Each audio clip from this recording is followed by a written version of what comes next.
So hi guys, இன்னைக்கு வந்து கருப்பு திரைப்படத்தை பற்றி தான் பார்க்க போகிறோம். ஆர்ஜே பாலாஜி டைரக்ஷனில் சூர்யா அவர்கள் நடித்து உள்ள திரைப்படம் தான் கருப்பு திரைப்படம். இது வந்து இப்போ தேட்டரில் வந்து பயங்கர ஹிட் மூவியாக போயிட்டுருக்கு. இதில் வந்து கருப்புசாமி அப்படின்னு சொல்லிட்டு ஒரு பாடல் இருக்குது. அந்த பாடலை பற்றி எனக்கு தெரிஞ்ச ஒரு சின்ன விஷயத்தை தான் ஷேர் பண்ண போகிறேன்.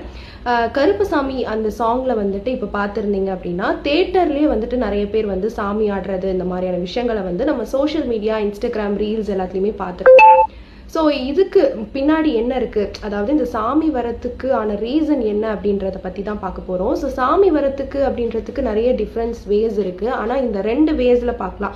ஸோ ஒன்று வந்து நம்ம ஸ்பிரிச்சுவல் சைடாக பார்க்கலாம், இன்னொன்று வந்து நம்ம சயின்ஸ் ரீதியாக பார்க்கலாம். ஸ்பிரிச்சுவல் சைடாக பார்த்தோம் அப்படின்னா கண்டிப்பாக சாமி வருது அப்படின்றது ஒரு உண்மையான ஒரு விஷயம் அப்படின்னு நம்ம நம்பலாம். அதாவது நம்ம ஒரு விஷயத்த வந்து பிலீவ் பண்ணும்போது, ஒரு விஷயத்த வந்து ரொம்பவே நம்பும் போது அந்த விஷயம் வந்து நம்மளுக்கு ரொம்ப உண்மைத்தன்மையாக தெரியும்.